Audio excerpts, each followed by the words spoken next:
The pairs are incredible. The rollout, amazing. Was it only important to you when you weren't able to get it and there was that fear of missing out? Versus now you can get it and you're really not that interested. Do you like the hype? Do you like the colourway?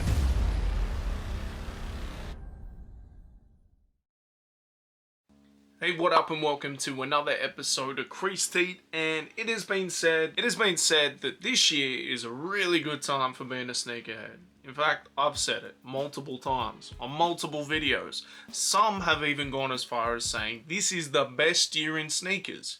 And I kind of agree. While I haven't copped that many pairs this year, the ones that I did want, I got quite easily. And on top of Nike essentially opening the vault and unleashing all these Grails into retail stores for us to cop, there's been some interesting drops as well, like the Yu-Gi-Oh 95s or the Air Muscle, which they labeled them in the original manga. I wasn't a huge fan of Yu-Gi-Oh, but I didn't hate it, you know what I mean? Pokemon kind of came about, Dragon Ball Z came about, all this, and like the next sort of cartoon that came out from Japan for Cheese TV was Yu-Gi-Oh, and it was a little weird that it was just a card game. But if you were that next sort of generation underneath me, it was so huge. But the pairs are incredible. The rollout, amazing. And I want to say one of the only dot swoosh releases that actually made it to stores. All the others you've had to get some sort of crypto, everything like that, but they've done these incredible, and I actually wanted the blue pair, to be honest. I think they look insane. I just don't think they're going to come to Australia, but that doesn't mean that other pairs haven't come to Australia. When something is a grail, I heard someone say this the other day, when you've got to fight for it, it's a little bit unattainable, everything like that. That's what makes it grail. If they just re-release it, it's not that important. Is that the case? Or was it only important to you when you weren't able to get it and there was that fear of missing out, versus now you can get it and you're really not that interested? Or does it come down to the colorway? The colorway is not that interesting now that it's available. For me, I want to say that might be the case. Now we all know these came out last year, they re-released them. Prior to them re-releasing, they went for about $40,000. But at the end of the day, they are just a yellow and black dunk. It's that logo that makes it. These essentially, I saw images, it was either like Ross's or Burlington's or TJ Maxx or something like that in the States. But they were selling for like $70 on special at one of these stores. You won't see that in Australia. I feel like they pretty much get the stock numbers correct here. It's other parts of the world where stuff probably sits a little bit longer. I mean, when I was over in Manila, there was a bunch of pairs that are long sold out over here in Australia, just sitting on shelves. Now for me, I'm a huge Wu-Tang fan. I've literally got Wu-Tang tattooed on my wrist. They were a must cop, no matter what. I didn't think I'd be able to get them. They seem to be a little bit easier to cop than what I'd initially thought. But for me, that takes nothing away from the sneaker. When it comes to these other pairs, like a shattered backboard, right? The reason why a shattered backboard had so much hype from back in the day was the leather quality. It wasn't the colorway, let's be honest. We were getting all these Jordan 1s in and around 2020. So many different Jordan 1s, and the quality was okay. It's probably a little bit better than what it is now, but it wasn't quite the shattered backboard leather quality. And that's what people were nostalgic for. So when they've come back around, people said to me, are you hyped for them? I said, not really. It's an orange sneaker. I don't really need an orange sneaker. And I said at the time, the reason why people love these and the reason why they commanded such a high resale value was based on the quality of materials. Now, unfortunately, Nike and Jordan don't do that type of materials anymore. So really, are people going to want them? They released over here in Australia and parts of Asia before America, I believe, and they sat on shelves. Granted, a lot of the time when this type of thing happens, if America releases first, the hype gets created faster, and then they sell out over here. When it's the opposite, sometimes those resale markets haven't really been set yet, so there's no real interest. But if you're a sneakerhead and you actually do want these shoes, how cool is it you can just go into your local Foot Locker and cop? Or the fact that we can go onto sneakers now and we've got Australian stock handled by Nike Australia. Even better. Some of the Grails they've been releasing in 2025 is insane too. Like, I completely forgot about these until I went back, and I don't think they've released over here in Australia, but the Mellow 12s. That may be the only 12 I'd ever buy, ever. And I remember seeing them back in the day just going, I want them, I need them. Would I pay resale for them? No, I don't pay for resale for anything. If they dropped over here, I would have tried to cop. I don't remember them dropping. They may have, but it's been a long year. The Galaxy Foams, like, for a lot of people, that was a Grail amongst Grail. It's such a wild design on a really intricate type sneaker. For me, I would never wear them. There's too much going on. But people went nuts for them. They sold out. They did what they did. Then they announced the undefeated 4s. I mean, worst kept secret ever. All these rumors and everything. At this point, I feel like people at the company are single-handedly divvying them out. So the hype gets started, everything like that. But the undefeated rollout was incredible, and it had to be, because this is the first brand to ever collaborate with Jordan. And the story is so iconic. I mean, the pair wasn't even going to be the pair until Eminem seen the Encores, what we now know as the Encores, and said, I like them. It was taken off undefeated, now you get this pair. And you know what? The undefeated's a better colorway. Huge Eminem fan, but red and blue over the military green, so much better. The importance of that shoe, man, it goes far deeper than just a regular collaboration, because it was the first collaboration. Back then, you couldn't have co-branding. Come full circle, 20 years, we got co-branding. Yes, there are subtle differences. The Nike Air on the back, some people are upset. They'd rather have the Jumpman because that's what they had back in the day. But for me, I always think Nike Air looks better on the back. OG, non-OG, it doesn't matter. I want what looks better. Because for me, like, at the end of the day, you can tell me how important a shoe is, but if I don't like it, I don't like it. And no, I didn't hit on the undefeated 4s, and no, I may pay resale on them, I don't know.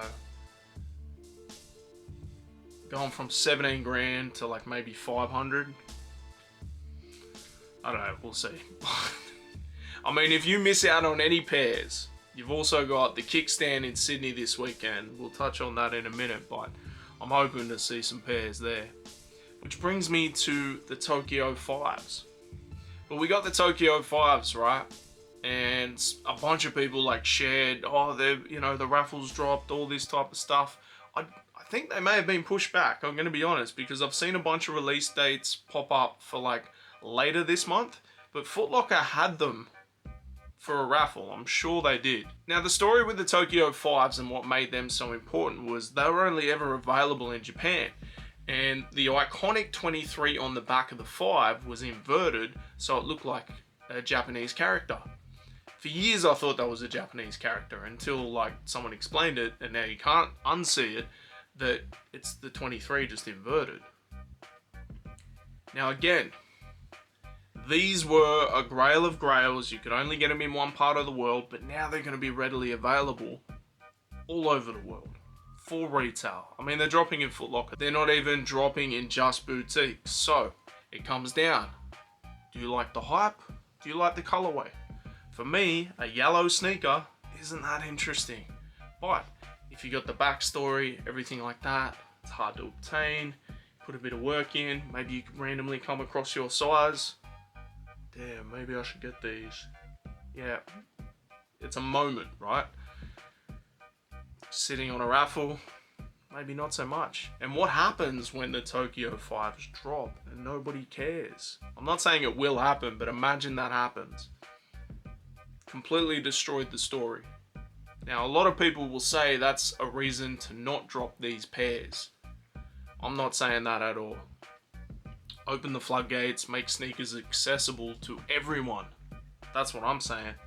But you do run the risk of making a shoe not so important anymore. Like the Mars Yard 3.0. I mean, they took them away for a bit. Tom Sachs had all these legal issues, everything like that. Nike said they weren't going to work with him anymore, but now they are again. I feel like they already made that shoe. They held on to him until this kind of blew over, and it'd be interesting to check the manufacturing dates on the size tag because, yeah, would they just blow that money based on him having some indiscretions around his office? I don't know. For me, I don't really care about Tom Sachs. I've never liked the Mars Yard. I think they are one of the most, if not the most overrated sneakers of all time. The 1.0, 2.0, 3.0, the over-the-top boot definitely got like the worst sneaker of the year at one point, but yeah, I'm not that interested. But to some people, it is a grail. That is a grail to some people, and all these grails are now being made available, readily available. Still not as easy as like copying a pair of Panda Dunks or a white-on-white Air Force, but still quite available. You know what's crazy? The sneakers that have done the best, that have sold out the quickest, it hasn't been these grails. I mean, the Undefeated 4 is its own beast, right? That probably brought out some resellers that hadn't even thought about reselling for the last 3 or 4 years, right? What's been happening this last year, especially, is the OG colorways are going nuts. White Cement 4s, I feel like they made a lot of them. They didn't necessarily go nuts, but they did enough to where you don't see them on shelves everywhere. But the Aqua 8s, the hype I saw for the Aqua 8s was maybe on par, if not above what I saw for the Undefeateds. I'm not gonna lie, the amount of people I seen going for the Aqua 8s, that's why when I was in Manila and I saw them on shelves, it was a bit of a shock to me. But they get a lot more stock than us. They got a much bigger population than us. Neon 95s. I thought I'd be able to get a Neon 95, no problem. Last time they dropped, could have got them, no problem. Still makes no sense to me that we're gonna release them next year anyway. Just make enough pairs for people that want them. But OG colorway with the bigger bubble. Air Max 95s are iconic. People went crazy. Things go around in 20-year cycles as well. So baggier, chunkier type stuff is coming around. Smashes it. Flu Game 12s. I feel like I never went for them because I don't really like 12s. The Mellow 12s I would have went for. The Flu Game 12s, I feel like they probably got that just right. There was enough to where people could cop, but not too many to where they sat on shelves and it diminished the legacy of that shoe. But people went nuts for them. I'm going to be honest, people went nuts for the Flu Game 12s. And one that just came out of the woodworks, I'm going to be honest, it's the P-Rods. The white and black P-Rod, I thought, nobody's going to buy these, no one's going to remember these. I went through a nostalgia trip like, I want to say 1 to 2 years ago or something. I was going on eBay trying to find pairs, everything like that. That was the pair I was trying to find because I remember it from back in the day, but just didn't have that money like that back then. And I didn't go in the raffle. I was like, they're just going to drop them at my local Fast Times. I'll be able to cop, no problem. Nope. Wasn't able to cop easy. They released them online. What was left, and I want to say it was like size 4, size 8, and children's sizes compared to what I need. But yeah, the current colorway, the black and red, are they calling it red? I don't know, but I don't like them as much, I'm going to be honest, but I can get them in a 10 in my size right now. But that was something so left of field. It just feels like anything is possible with Nike at the moment, digging deep in the vault. And that was like with the turquoise quads. We did a video last week on them. Some people cared, some people didn't. For me, like, just melted my little icy heart with them. But oh yeah, the fire red 5s. People went nuts on them. I'm, OG colorway, Chicago colorway, I understand it. But for me, I don't know. I've never been that crazy on 5s. I think I got the reverse Bel Airs. And then I've got the Khaled 5s. I had the UNC 5s. I got rid of them. The quality was terrible. That's about it in 5s, I think. Yeah, I don't know. They look generic to me. I understand the nostalgia. I understand the OG. You remember Jordan, everything like that, playing in these. yeah, for me it's got to be a colorway that I mess with. That's why I ain't feeling the Tokyo 5s. I ain't feeling the Shadow backboards.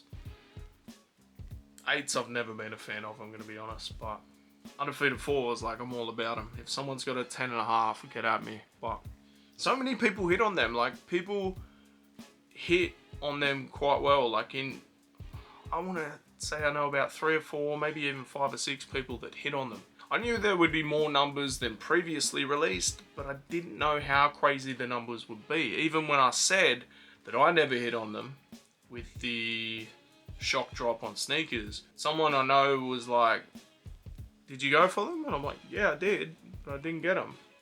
They work at Nike, but anyway. I was hoping I'd see them in vanilla, to be honest, but apparently they'd already had them and they'd sold out. But yeah, let me know your thoughts in the comments. We're getting everything dropping. Next year's going to be no different. I've even heard that potentially maybe some M&M drops. I've heard rumors. I've heard, you know, I don't know. It would be crazy to get like an M&M release for the masses. That would be crazy. Khaled's done it. Drake's done it. Travis has done it. Like, Fat Joe has done it. These used to be things that were only for a select few, but now we're bringing the whole community with us. I mean, that's what we're doing on Saturday anyway. The kickstands, it's more than just sneakers. I'm going to be there. I haven't booked the table yet, but I'm about to flick a message, and if there is still tables available, maybe I'll do a table. I've made some t-shirts that I'd like to bring along. People have been hitting me up. They've seen me wearing the shirt for like, I kind of did it as like a subtle little thing, but I did change. This is a smaller logo, rubberized logo. It was a big print.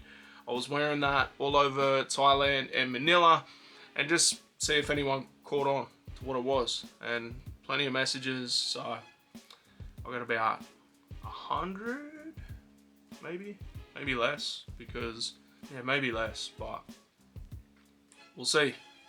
If there's tables left at It's More Than Just Sneakers, we're going to have some shoes to get rid of, we're going to have some t-shirts, we're going to shoot some content, we're going to have some fun, and I got to get my jump shot back because between Collect Fest and Manila, yeah, it's been terrible. But this has been another episode of Creased. Make sure you like, share, subscribe, and we'll be back every week with brand new content. The other channel's coming. I spent all weekend editing about 10 different videos for the other channel, so wait on that. It's coming. There's some crazy stuff on there from Manila, like craziness more than just the sneakers and everything. So see you Saturday. Peace. Wait for that, whatever. It was huge, huge.